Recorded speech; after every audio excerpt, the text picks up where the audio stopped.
지리산 자락이 감싸 안은 듯 평화롭고 풍요로운 고을 남원시 산내면에 천년 고찰 실상사가 있다. 지리산의 북쪽 관문인 인월에서 시몬, 달궁, 뱀사골 방면으로 향하다 보면 삼거리가 나오는데 여기서 왼쪽 마천 방면으로 가다 보면 만수천변의 천년의 세월을 버티고 지내온 실상사가 나타난다. 만수천과 뱀사골 방면에서 흘러내리는 물줄기가 만나는 지점이 산내면 면소재지. 즉 인월에서 뱀사골 방면으로 가다 보면 나타나는 삼거리 부근이다. 이 삼거리에서 동쪽을 향해 보면 천왕봉이 손에 닿을 듯 눈앞에 선하다. 그 발 아래 산내면 입성리 들판이 넓게 펼쳐지는데 그곳에 실상사가 자리 잡고 있다. 실상사는 지리산 깊은 계곡에서 흐르는 만수천을 끼고 풍성한 들판 한가운데 위치해 있으며 동으로는 천왕봉과 마주하면서 남쪽에는 반야봉, 서쪽은 심원달궁, 북쪽은 덕유산맥의 수청산 등이 병풍처럼 둘러싸인 채 천년 세월을 지내오고 있다. 대부분 우리나라의 사찰이 깊은 산 중에 자리 잡고 있는데 비해 지리산 자락의 실상사는 들판 한가운데 세워져 있는 것이 특이하다. 지리산 사찰 중 평지에 자리한 절은 이곳 실상사와 단속사가 있는데 단속사는 폐허가 된 채 석탑만 남겨져 있는데 비해 실상사는 여전히 사찰의 역할을 하고 있다. 실상사의 역사 개관 천년사찰, 호국사찰로 잘 알려진 실상사는 신라 흥덕왕 3년 증각대사 홍척 스님이 당나라의 유학, 지장 스님의 문화에서 선법을 배운 뒤 826년 귀국했다가 선정처를 찾아 2년 동안 전국의 산을 다닌 끝에 현재의 자리에 발길을 멈추고 창건했다. 증각대사가 구산 선종 가운데 최초로 남원시 산내면 입성리에 절을 세운 것이다. 증각대사의 높은 불심을 높게 기린 흥덕왕이 절을 세울 수 있게 해줬고 왕은 선강태자와 함께 이 절에 귀의했다.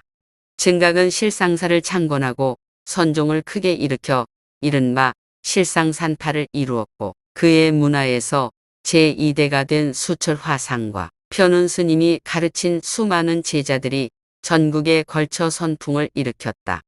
신라 불교의 선풍을 일으키며 번창했던 실상사는 그 이후 조선시대에 접어들면서 화재로 전소됐다가 세 차례에 걸쳐 중수복원돼 오늘에 이른다. 세조 때 원인 모를 화재로 전소됐다는 기록과 정유재란 때 왜구에 의해 전소됐다는 설이 동시에 전해지고 있다. 화재로 인해 실상사의 승려들은 숙종 5년까지 약 200년 동안 백장암에서 기거했으며 절에는 철불, 석탑, 석등 등만 남아 있었다 한다. 그러다가 숙종 때 300여 명의 수도승들과 함께 심호대사가 상소문을 올려 36채의 대가람을 중건했다. 또 순조 21년 의염대사가 두 번째 중건을 했으며 고종 21년에 월송대사가 세 번째 중건, 오늘에 이르고 있다. 여기서 제3중창을 하게 된 것은 고종 19년 어떤 사람들이 절터를 가로챌 목적으로 방화를 했기 때문이다. 또한 실상사는 6.25를 맞아서는 낮에는 국군, 밤에는 공비들이 점거하는 등 또 한 차례의 순환을 겪게 됐는데 용케도 사찰만은 전화를 입지 않았다. 천년 세월을 보내오면서 호국사찰로 알려진 실상사에는 유독 일본, 즉 외구와에 얽힌 설화가 많이 전해진다. 앞서 언급한 사찰의 전소 원인을 정유재란 당시에 외구에 의한 것으로 보고 있는 부분에서도 일본과 관련된 전설을 엿볼 수 있다.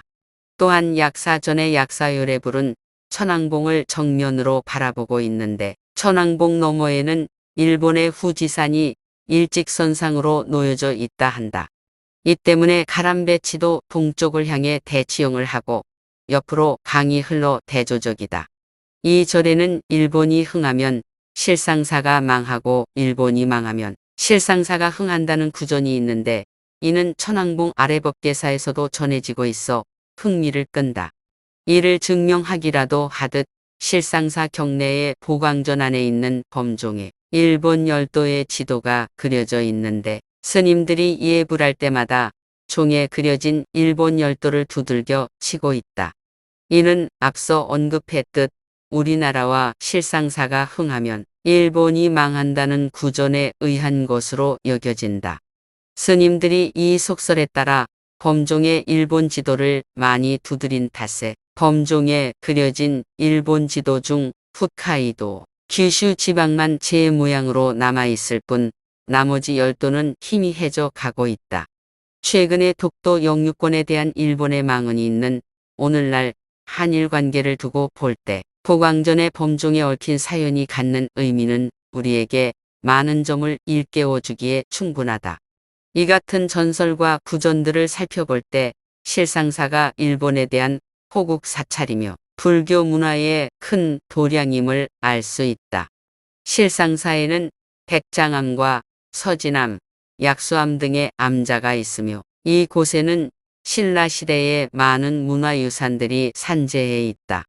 국보 제10호로 지정된 백장암 3층 석탑은 전형에 구애받지 않은 자유로운 설계를 하고 있어 통일 신라를 대표하는 공예탑이기도 하다.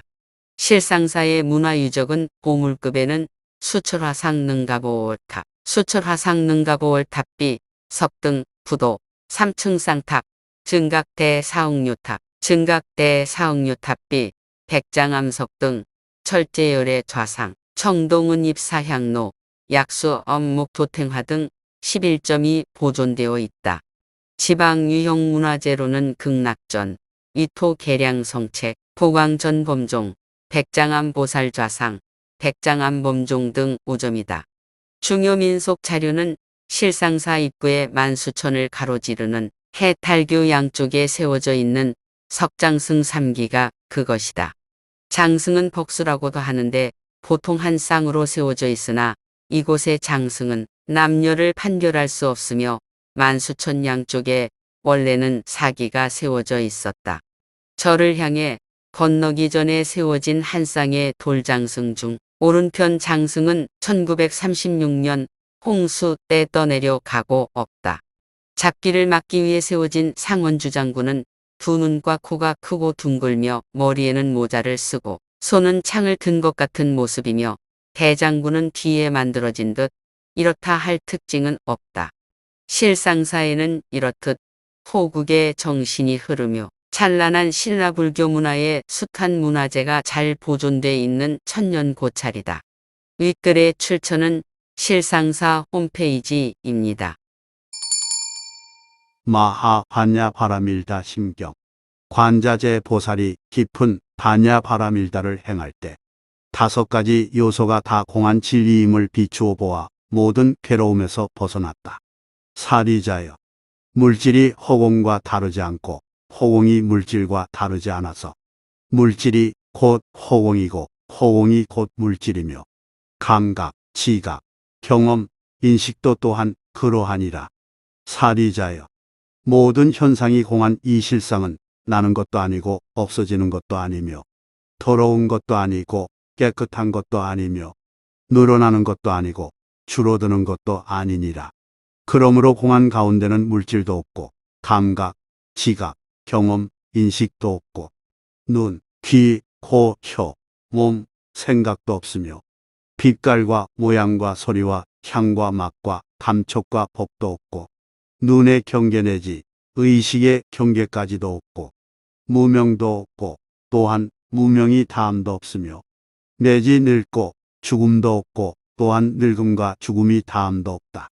괴로움, 번뇌, 열반, 법도도 없고 지혜도 없고 어둠도 또한 없느니라. 얻을 것이 없는 고로 보살이 반야 바라밀다를 의지하는 까닭에 마음에 걸림이 없고 걸림이 없으므로 두려움이 없게 되어 뒤집힌 꿈 같은 망상을 멀리 여의고 마침내 열반을 이루어 3세의 모든 부처님들도 반야 바라밀다를 의지하여 안욕따라 삼약 삼보리를 이루느니라. 그러므로 알라. 반야 바라밀다는 가장 신비로운 주문이고 가장 밝은 주문이며 위 없이 드높은 주문이며 비교될 수 없는 동등하고 보편한 주문이니 능히 일체의 괴로움을 없애주며 진실하고 허망하지 않느니 이에 반야 바라밀다 주문을 말하리니 다음과 같다. 가세 가세 부처님 세계로 가세 부처님 세계로 완전히 가세 깨달음이요